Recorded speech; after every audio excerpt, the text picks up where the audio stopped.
Wantoonni gurguddoo jaalala keessatti nu miidhan yookaan immoo akka nu jaalala namanne akka nu jaalala jaallannee hin jiraanne akka nu jaalalaaf hin gabroomne yookaan immoo akka nu yeroo mara jaalala komannu yookaan akka nu jaalalarraa baqannu akka nu jaalalaaf kabaja laanne akka nama nu jaallatuuf kabaja laanne nu taasisan wantoonni gurguddoo jireenya keenya keessatti jaalala keenya irratti jaalala walitti dhufeenya nu jaalala keenya duukaa qabnu akka inni faca'u wantoonni taasisan yookaan immoo akka nu jaalala yeroo mara komachaa jiraannu nu taasisan namni jaallachuuf jedhu kan inni miidhamu yookaan bakkee lamaan sarraa miidhaan karaa adda addaatiin nurra ga'uu danda'a. Kun sababa maalidha? Wantoota guguddoo jireenya keenya keessatti nurraan ga'u yookaan immoo jaalalli nama miidhuu hin danda'u akka jaalalli nu miidhu yookaan namni sun jaalalaan da'oo godhatee nu miidhuu danda'u taasisu keessaa maal faadha isaan kan jedhu guyyaa rakka wal faana ilaala. Akkam jirtu jaallatamtoonni fi kabajamtoonni hordoftoota koo horoon inspire warra taatan akkamiinaaf jirtu? Salgaa guyyaa irraa barnoota baay'ee bareedaa ta'ee waa'ee jaalalaatiin kan wal qabate isiniif qabadhee dhufeetan jira. Hanga barnoota kodhumaatti turtii gaarii. Solega jaalalli uumamaan waan nama miidhu tokko hin qabu. Yeroo baay'ee garuu jaalalli nama miidheera. Jaalala akka hin amanneteera. Jaalala keessatti aarsaa baay'ee kaffaleera. Jaalalaaf jedhee wareegama hedduu kaffaleera. Garuu jireenya koo boqonnaatti hin arganne jaalalli miidhaa malee bu'aa tokko hin qabu kan namni jedhu yookaan kan namni yeroo baay'ee jaalala komatudha kan hin arginu. Kun garuu dhugaarraa wanta haalamedha. Jaalalli ala kamuu keessattuu nama miidhee hin beeku. Namatu jaalala da'oo godhatee nama miidha. Namatu jaalala ofirra qabee maqaa jaalalaatiin da'oo godhatee nama miidhuu danda'a. Kun immoo jaalalli akka inni hin uumamne. Jaalalli akka nama gidduutti hin uumamne. Jaalalli akka inni hin amanamne taasisa. Kun immoo namni akka inni jaalala sodaatu jaalala irraa baqatu taasisa jechuudha. Jireenya kee keessatti nama jaallattuuf jechuu yookaan immoo jaalala keessatti ala kamiin miidhamuu dandeenya kan jedhudha kan guyyaa irraa wal faana ilaallu. Tolegaa viidiyoo kana ilaalteen xumurtu taanaan hin jalqabiin wantoota jaalala keessatti si miidhuu danda'a yookaan akkati jaalala namanne akkati jaalala baqattu akkati jaalala sodaattu akkati jaalala irraa dheessitu wanti si taasisu keessaa inni jalqaba irratti argamu nama si hin jaallanne jaallachuudha. Nama si hin jaallanne yookaan nama iddoo guddaa si hin qabne nama siif kabaja hin laanne yookaan nama miira bareedaa siif hin qabne jaallachuun wareegama hedduu si kaffalsiisa. Wareegama kaffaluu hin qabne wareegama jireenya kee keessatti deebisuu hin dandeenye si deebisiisuu danda'a. Nama jaallachuu hin dandeenye yookaan nama si jaallataa hin jirre tokko wantoota inni agarsiisuun adda baafachuu dandeessa yookaan yeroo hundumaa sirra of gataa miti namni jaalala siif hin qabne ati yeroo hundumaa jaalalli nama miidhaa jaalalli nama madeessa jaalalattiin jedhu jaalalarraan deema kan si jechiisu keessaa tokko namati jaallatte sun sin jaallanne taanaan akkati jaalala hin amanne akkati jaalala baqattu akkati jaalalarraa gortu si taasisa waan ta'eef jalqabarratti eenyummaa nama sanaa baruu qaba. Jaalala dhugaanaaf qaba. Namni sun completely jaalalatti seenuun dura namni sun jaalala akkamiinaaf qaba? Iddoo akkamiinaaf qaba? Jaalalli naaf qabu sun jaalala akkamiidha? Jaalala dhugaamu jaalala sinsinniidha kan jedhu adda baafattee qorattee bira geessu malee yoo deeply namni sun na jaallateera jettee jaallatte namni sun sin jaallanne taanaan miidhaa guddaa si kaffalsiisa. Wareegama ammas hin jedhamne si kaffalsiisa. Gatii guddaa waan si kaffalsiisuuf nama sin jaallanne jaallachuun wareegama dhugaa guddaa waan si kaffalsiisuuf irraa of eegi. Jaalalatti wareegama kaffalaafii jirtu kun nama akkamiidha? Nama jaalala dhugaas jaallatudha adda baasi. Solegaa inni lammaffaarratti argamu immoo nama amanuu kan wareegama guddaa si kaffalsiisu. Yeroo baay'ee nuti namoota hin amanna. Namoota jaallannu hin amanna. Namoota nun amannu kun immoo miidhaa guddaa namarra geessisu. Nun amanneetu nun teenyu iddee isaaniitti nu gatu hin jennetti. Iddee isaan nurraa addaan ba'u hin jennetti. Iddee isaaniitti nu dhiisanii deemu hin jennetti. Iddee isaan nutti jijjiiramu jennee yaannetti nurraa addaan ba'uu danda'u. Nama amanuun miidhaa guddaan namarraan ga'uu danda'a. Yeroon siin jedhu nama hundumaa shakkii nama jaallatu hundumaa shakkii siin jechuu osoo hin taane jaalladhu malee hin amanin.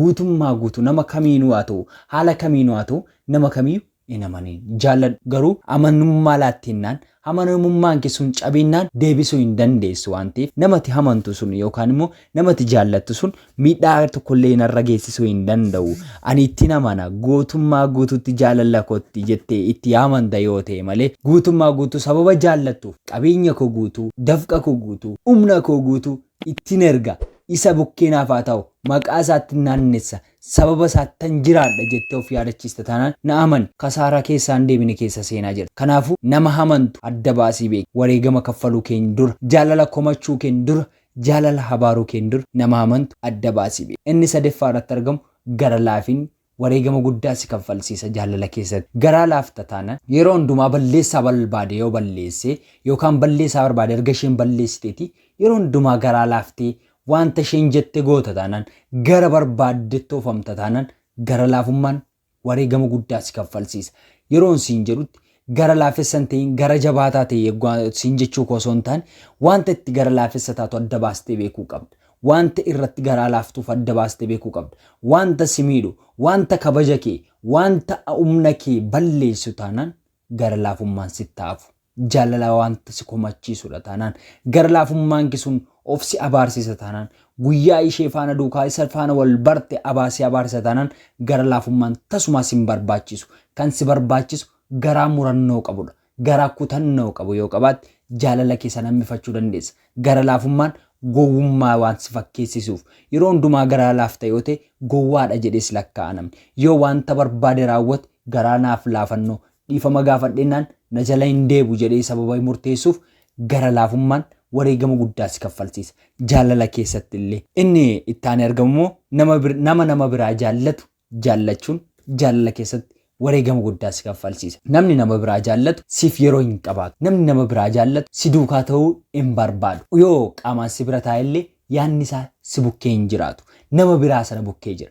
Nama namarraa adda ba'e tokko yeroo dhufee sitti yoo hiiqe laphee cabumsa isaa ilaaltee yookaan laphee cabina kee ilaaltee dhattee nama sanatti yoo eegte yoo nama sanatti hiiqte jaalala seeraan hala baqattu si taasisa jaalala. Sababiin isaas nama biraarra jira waan ta'eef fookasiinsaa yookaan ijisaa guutummaa guutuutti yaanni isaa sochiin isaa qaamni isaa hundumti isaa nama bira jira waan ta'eef nama akkanaa jaallachuun wareegama guddaa si kaffalsiisa. Akka ati qophaa boosu, akka ati qofaa galtu, akka ati qofaa dubbattu, akka ati qofaa jiraattu si taasisa waan ta'eef nama biraa jaallatee jiru jaallachuun wareegama guddaa si kaffalsiisa. Akka jaalalli akkanaa maal otoon jaalala hin bariina feerate maal ta'a osoon jaalala hin jaallanne ta'e akka ati jettu si taasisa waan ta'eef nama biraa jaallatee jiru jaallattee jirta taanaan dafiitii irraa of baraari. Dafiitii irraa of deebisi. Yoo sana hin goone jireenyi kee guutuu akka se nama abiddarra taa'e yookaan akka nama bulluqa abidda danfaa keessa dhaabatee of lakkaa'e yaaddaama kee jiraata. Har'amoo boornarraa deema, har'amoo boornatti jijjiirama, har'amoo booran of harkaa dhaba, har'amoo booran hin arginafa kan jedhu waan si yaaddessuuf nama biraa jaallatee jiru jaallattee jirta ta'e dafii of baraari. Yoos jaalala komiirraa of oolchitee onnee kee caba onneerraas of oolchita waan ta'eef. Inni shaneffaaf inni dhumarratti argamu daftee hin jaallatiin. Daftee jaallachuun miidhama guddaa keessa si gashuu danda'a. Daftee onnee kee laatta taanaan, daftee jaallatti seenta taanaan, daftee murteessita taanaan, daftee waa goota taanaan jireenyi kee guutuu jireenya boqonnaa hin qabne ta'a. Daftee abbaan arge kan onnee keetti haa ta'u taphatu taa'is. Abbaan arge kan inni onnee keetti qoosu taa'is. Abbaan arge kan inni onnee keetti taphatu taa'isa waan ta'eef daftee jaallachuurraa of qusadhu. Maaliif akka jaallattu dura adda baasii beeki. Maalirraa kan kaate akka jaallatte adda baasii beeki. Maaliif akka jaallachuuf jirtu adda baasii beeki. Hanga kanaan goonetti tasumaa jaalala kamuu keessa daftee seenteennaan wareegama ammas hin jedhamne si kaffalsiisa. Kanaafuu waan jaallattuuf adda baasii beeki. Jaalalti tasumaa nama miidhee hin beeku. Kan nama miidhu haalota ittiin jaallattudha. Haala kana keessatti tasumaa of hin bartu taanaan yoomiyyuu jaalalaaf garbummaa taatee jiraachuu hin dandeessu. Kan jaalalaaf gabroome immoo yeroo hundumaa bilisa jiraata waan ta'eef sammuun isaa bilisa waan ta'eef jaalala jaallattee jirtu adda baasii beeki. Yoo wanta adda baastee beektu qabaatte of gammachiista waan ta'eef yaadaaf qeeqa qabdan koomentii jala nuu kaa'aa laayik sheer sabiskiraayib gochuun maatii keenya ta'a. Barnoota biraan hanga walitti deebinutti turtii gaarii.